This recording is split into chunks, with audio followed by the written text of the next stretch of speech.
Ajá. Hola. Hola, Deni. Experiencia de innovación para educación básica.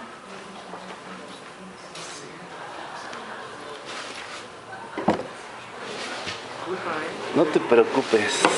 Ay. No, pues es que ahí estamos en el programa.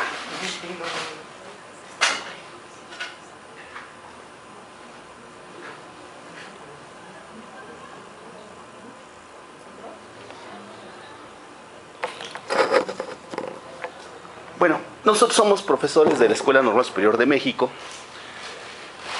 Formamos profesores para secundaria desde el nuevo plan, ¿no? 2003. Y hemos elaborado una cosa que le llamamos modelo de educación histórica, cuyo objetivo es transformar las prácticas rutinarias de la historia en la escuela secundaria. Todos recordamos que el maestro pasa lista, controla al grupo, le pide que saque el cuaderno, saque el libro y se pone a exponer un tema, aunque esa práctica ya se está haciendo menor. Posteriormente hace preguntas, pone un cuestionario, deja una actividad, la registra y eso cada 2 meses lo suma para dar una calificación y así se pasan las clases de historia. Este problema es un problema nacional, este problema le pasa a 3 millones de alumnos adolescentes, ¿no?, en el país, y otros tantos miles de maestros hacen lo mismo. Entonces, ante esta situación, como decía Felicia, pues nos enfrentamos los formadores de docentes, ¿no? Hay un desinterés, hay escasos aprendizajes, ha habido cambios en los programas, ¿no? Pero no han incidido, como bien dice Felicia, en la práctica real de la enseñanza. Nosotros somos profesores de trabajo docente y lo primero que hicimos fue recuperar las buenas prácticas de interacción con fuentes primarias que estaban relacionadas con actividades lúdicas, de manipulación, museológicas, el cine, etcétera, etcétera, para llamar la atención de los alumnos. Esto podía ser en talleres, esto podía ser en proyectos, porque nuestro practicante de historia pasa alrededor de 6 meses frente a 3 grupos. Entonces, en la primera semana se le acaba el rollo y tiene que hacer otra cosa, porque si no los alumnos y los maestros protestan. Y el principal problema es cómo cambiamos la clase expositiva de historia, ¿no? Hicimos algo innovador, que fue introducir los esquemas que son más allá del mapa mental, el mapa conceptual, la línea del tiempo. Introdujimos 10 esquemas para enseñar historia, ¿sí? Esto los obtuvimos de 2 fuentes, de Robert Marzano, en su libro What Works in Classroom Instruction, y de una corriente vygotskiana que pasa por Alemania Oriental, llega a Cuba y nos llega a México a partir de un colega. Entonces utilizamos los esquemas en la clase de historia para que el alumno pueda manejar la información y llegar a elaborar un algoritmo o un heurístico, ¿sí? Pero después nos dimos cuenta, pues, que de todas maneras, aunque lleváramos fuentes, aunque lleváramos esquemas, pues había ciertos problemas en la clase, ¿no? De ahí que definimos una matriz de aprendizaje escolar, ¿no?, que nos permitiera decir qué tipo de alumnos había en el salón. Entonces encontramos a 4, ¿no? Encontramos al niño autónomo, ¿no?, que está atento, lleva sus materiales, cumple con sus tareas, etcétera, etcétera. Hay un estudio importante por ahí de unos poblanos y unos españoles donde demuestran este tipo de alumno. Y su contrario, pues es el niño desordenado, que le lleves lo que le lleves, pues no te va a hacer caso. Y de esos hay en todas las escuelas. Y a nivel intermedio hay otros 2 tipos de alumnos, unos que les llamamos pasivos, ¿no?, que son niños que ya están regañados, ya no tienen interés, atención, y cumplen con lo que les dice el maestro en lo que está el maestro ahí enfrente. Pero también tenemos otros niños que tienen habilidades y que se escapan del aula, ¿no? Están ahí sentados, pero no están ahí contigo, ¿no? Su mente está más allá. Porque está haciendo otra cosa, están escribiendo, están dibujando, etcétera, etcétera. Entonces, esos niños les llamamos pasivos. Y definimos que en un aula existen esos 4 tipos de alumnos y que había que tratarlos de forma diferenciada. Esto ya lo teníamos para 2010-2011. Llegó el cambio de los programas de secundaria con algo nuevo que se llama aprendizajes esperados. Formalmente ya no son competencias, se sigue diciendo que es por competencias, pero en realidad ya no es por competencias. Ahora es por una cosa que se llama estándares curriculares, que en historia le dicen aprendizajes esperados. Y ahí llega una metodología muy interesante, que no la supieron aterrizar, que son los conceptos de segundo orden, ¿no? Que es algo muy, muy importante para la enseñanza de la historia. De ahí que en la actualidad nuestro modelo de una clase diferente de historia se compone de 2 partes. La primera parte que le llamamos shock empático. ¿Qué es el shock empático? Bueno, partimos de que la cultura del alumno tiene más o menos 2 tendencias. O una tendencia conservadora hacia el cambio, o una tendencia renovadora hacia el cambio. Es decir, sus culturas históricas están más apegadas, digamos, a la tradición, o están más apegadas a los cambios que traen los medios de comunicación, etcétera, etcétera. Entonces decidimos que era muy importante poder mover ambas culturas a partir de una experiencia sensible con la fuente primaria. Que esto pudiera generar para el conservador mostrarle la fuerza del cambio. Y para el que está siempre con la moda, para el presentista, mostrarle el peso del pasado. Entonces, a esto le llamamos shock empático. Y por otro lado, el manejo de razonamiento con las fuentes primarias. La clase de historia es memorística, ¿no? La única forma que teníamos era hacer una pregunta, presentar la información en un esquema y pedirle al alumno que respondiera a la pregunta a partir de un razonamiento lógico, que se le denomina algoritmo, ¿no? Cuando emite evidencias, o que se le llama heurístico o hipótesis cuando emite inferencias. Entonces, este es el modelo al que llegamos.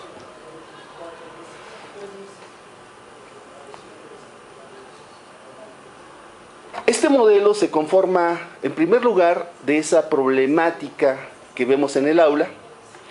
Las didácticas prescriptivas que dan consejos, que dicen que hay que llamar la atención, etcétera, etcétera, ya están superadas. La última en México fue escrita en 2001. Ya en la actualidad hicimos un estado de conocimiento sobre enseñanza de la historia. Ya no se trabaja eso, ya se trabaja innovaciones y nuevas prácticas, lo que nosotros denominamos la nueva didáctica, y además nos encontramos con avances teóricos y metodológicos de la historia, ¿no? que ya no se reflejan en los libros de texto.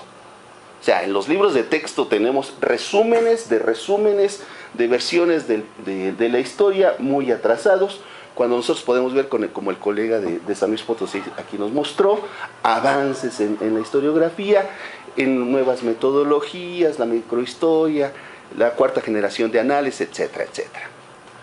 Por otro lado, nos encontramos con resultados de investigación sobre enseñanza de la historia en los alumnos. Aquí hay 2 grandes tendencias de investigación, las que se refieren a la cultura histórica del alumno en sí misma, con escuela o sin escuela, ¿no? Pero que afecta al resultado escolar, y los estudios que han hecho los ingleses sobre la progresión del conocimiento histórico a partir de los conceptos de segundo orden, que en números son cambio, causalidad, evidencia, relevancia y empatía. Bueno, y uno último sería el historical account, que sería la síntesis. Y por otro lado, vemos que en el mundo hay un conjunto de innovaciones y buenas prácticas. En México tenemos un atraso de 20 años de didáctica. sobre enseñanza de la historia. Así es que nos vamos a encontrar con los viejos problemas y que las viejas soluciones están en la misma situación y no existe innovaciones evidentes en la práctica escolar. Sin embargo, en el mundo sí, ¿no? Nosotros podemos ver en Brasil, en Portugal, en Canadá, en Estados Unidos, en Inglaterra, un gran avance en estas innovaciones y que ya tienen mucho tiempo de establecidas, ¿no? Sin embargo, aquí la cultura del nopal, la muralla del nopal nos ha impedido asimilarlas. Entonces, este modelo lo integramos de buenas prácticas, las innovaciones, y son una alternativa a las rutinas predominantes. Nosotros tenemos un blog que se llama Aprendizaje Historia EMS, en donde tenemos videograbaciones de los exámenes profesionales, tenemos videograbaciones de las clases, de nuestras conferencias, de nuestros cursos, las presentaciones en PowerPoint, los documentos, donde mostramos esta evolución y su aplicación. Cuando les decimos modelo de educación histórica, es que esto ya se está aplicando. Claro, a una escala pequeña, porque somos 2 profesores los que lo presentamos en la Escuela Normal Superior de México. Sin embargo, llevamos ya más de 50 alumnos, ¿no?, formados con una metodología parecida a esto, y que han logrado aplicar los nuevos programas 2011 con la metodología innovadora de los conceptos de segundo orden, el uso de estrategias didácticas que se consideran buenas prácticas, museología, periodismo, dramatización y proyecto. Para nosotros, por ejemplo, voy a hacer un paréntesis, para nosotros el proyecto es el producto final del trabajo del alumno. Para que el alumno llegue a un proyecto autónomo, donde el alumno ponga en práctica todos los conocimientos previos que ha tenido, necesita pasar cuando menos por 3 talleres. En este caso, el taller primero de museología, donde hace una exposición, después el taller de periodismo, donde elabora un periódico, y el taller de dramatización, donde puede llevar a cabo incluso, por ejemplo, una representación de un hecho histórico, o una cosa que llamamos el noticiero histórico escenificado. Entonces, ya que pasas por esos 3 talleres, ¿el alumno de secundaria o el formador? El alumno de secundaria, ¿no? Ya que pasa por esos 3 talleres, ya entonces el alumno hace un proyecto, lo piensa, lo diseña, lo aplica y lo presenta a un público, ¿no? Incluso antes del taller, en un primer bloque, nosotros trabajamos las inteligencias múltiples, que son actividades que tienen como finalidad pues desarrollar sus habilidades personales, ¿no? Entonces, trabajamos sus habilidades personales después de los 3 talleres y al final lo dejamos que él arme el proyecto. Para esas alturas, ya está el alumno calificado, ya no le importa si lo vas a reprobar o no, ya no lo puedes reprobar o sí. Entonces, el alumno, si de verdad aprendió, si de verdad tiene interés, va a enfocarse a su proyecto. Y usualmente ya el alumno tiene las herramientas para realizarlo. Revisamos el estado de conocimiento que hay en el mundo, bueno, cuando menos en inglés, francés, italiano, portugués y catalán, porque alemán no se me da ni otras lenguas, y detectamos 3 grandes tendencias en enseñanza de la historia. Los talleres y laboratorios, ¿no?, con fuentes primarias, que tienen como objetivo que el alumno haga un trabajo similar al historiador a cierto nivel, ¿no? Las psicopedagógicas, que son muy importantes, ¿no?, que se basan en el aprendizaje basado en proyectos, basado en problemas, procedimental, multimedia, el cambio conceptual, ¿no?, aprendizaje para la comprensión de Perkins, y una corriente nueva muy importante que le llamamos sociocultural, que está enfocada a lo que es muy conocido como educación patrimonial. A partir del patrimonio local, estatal o nacional, se enseña la historia. Entonces se pone al alumno en contacto con ese patrimonio, se le explica y a partir de esa explicación se le pide que lo difunda, que lo replique, ¿no? De una manera que lo reproduzca, ¿no? Para apreciarlo. Existen otras corrientes parecidas, la museología didáctica, que en México tiene bastante tradición, incluyendo a los guías de los sitios históricos, y la iniciación científica y artística y el uso de la narrativa, ¿no? Que es un aspecto muy importante porque tiene tradición en México. Digamos, estos son los, no me va a dar tiempo obviamente de presentarles todo, pero bueno, este es el estado de conocimiento como lo tenemos agrupado. Inglaterra nos aporta principalmente los conceptos de segundo orden. Es una metodología que emerge por ahí de los años 90, que tiene ya 20 años de experimentación, muy desarrollado, muy interesante, y su principal teorizador es Peter Lee. Es seguido por Seixas en Canadá y de una u otra forma reproducido en Portugal y Brasil, especialmente por Isabel Barca. En Estados Unidos se parte de una cosa que le llaman actos de pensamiento. Estados Unidos, el principal aporte desde nuestro punto de vista que ha hecho a la enseñanza de la historia es que el sentido común no sirve para aprender ni para enseñar historia. Que el alumno tiene una cultura presentista, el maestro usualmente igual, la narrativa histórica se ha confundido la interpretación con la evidencia, entonces tenemos puntos de vista sobre todo ideológicos, ¿no? Esos puntos de vista ideológicos, esas interpretaciones, esas master narratives, se transmiten e impiden el aprendizaje real de la historia, entendido como la capacidad de analizar un discurso, la capacidad de deconstruirlo a partir de 5 categorías. ¿Qué relevancia tiene ese hecho en el pasado? ¿Cómo se vivía, cómo se pensaba en ese tiempo? ¿Por qué implicó un cambio histórico? ¿Qué causalidad tuvo? ¿Y qué evidencias existen de ese hecho?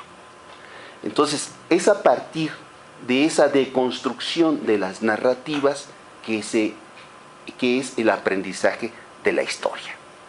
Entonces, aquí hay 2 autores muy importantes, Sam Winburg y Van der Wright, que explican que es necesario superar el sentido común, ¿no? Superar el presentismo, la valoración que tiene la cultura histórica del alumno, del maestro, incluso superar, digamos, la visión de historia de bronce que viene usualmente en los programas y los libros de texto para poder aprender realmente historia. Esa es la aportación más importante de Estados Unidos. El que lo explica muy bien es Sam Winburg, que dice que el conocimiento histórico es un acto no natural, ¿no? Un natural act, ¿no? Y que es necesario hacer actos de pensamiento o tener hábitos mentales en la historia, que es otra corriente, que permita superar el sentido común con el cual enfrentamos la historia. Sí, aquí lo tengo registrado, me estoy registrando yo solo porque ya me conozco. Y por último, aquí quiero retomar la importancia de Alain de Longeville y Huber, planteando esta situación-problema. Dice, la historia se enseña a partir de una problematización de las representaciones del alumno, que generalmente comparte con el maestro. Y hace una metodología muy importante que se complementa con la de Estados Unidos. Para concluir, traigo como 50 diapositivas, esta es la 4. Quiero remarcar la importancia de Ari Wilchut. Ari Wilchut dice que la historia no es sociología histórica, no es aplicar las ciencias sociales al pasado. Dice también que no es periodismo, ¿no? Que no es narrar lo que pasó, Dice, es recrear la situación histórica. Dice, una persona tiene hasta 5 generaciones para entender su tiempo histórico. O sea, no puede ir más allá. Entonces requiere, a eso le llama Piaget el tiempo vivido. Y entre el tiempo vivido y el tiempo concebido se requiere un puente. Ese puente le llama Piaget el tiempo percibido. Y el tiempo percibido es el que podemos lograr en una clase, en el museo, realizar entre el espectador y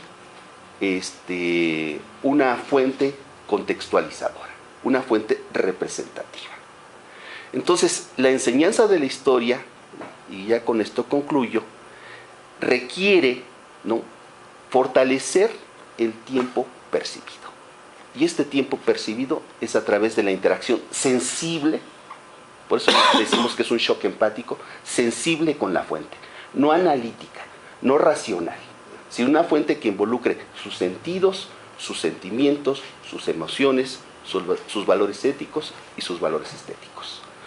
Les repito que tenemos un canal de YouTube, tenemos un blog, donde ahí tenemos las evidencias de este modelo de educación histórica, y les agradezco mucho.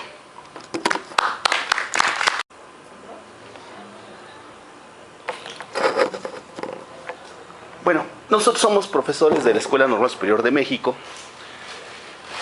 Formamos profesores para secundaria desde el nuevo plan, ¿no?, 2003, y hemos elaborado una cosa que le llamamos modelo de educación histórica, cuyo objetivo es transformar las prácticas rutinarias de la historia en la escuela secundaria de historia. Este problema es un problema nacional. Este problema le pasa a 3 millones de alumnos adolescentes, ¿no?, en el país, y otros tantos miles de maestros hacen lo mismo. Entonces, ante esta situación, como decía Felicia, pues nos enfrentamos los formadores de docentes, ¿no? Hay un desinterés, hay escasos aprendizajes, ha habido cambios en los programas, ¿no?, pero no han incidido. Gerardo Daniel Moreno. Ajá. A la Deni. Experiencia de innovación para educación básica.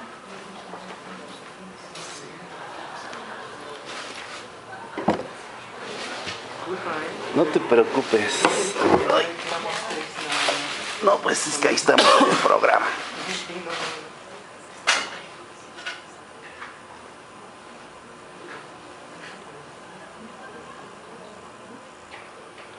Todos recordamos que el maestro pasa lista, controla el grupo, le pide que saque el cuaderno, saque el libro, y se pone a exponer un tema, aunque esa práctica ya se está haciendo menor. Posteriormente hace preguntas, pone un cuestionario, deja una actividad, la registra, y eso cada 2 meses lo suma para dar una calificación, y así se pasan las clases. Como bien dice Felicia, en la práctica real de la enseñanza.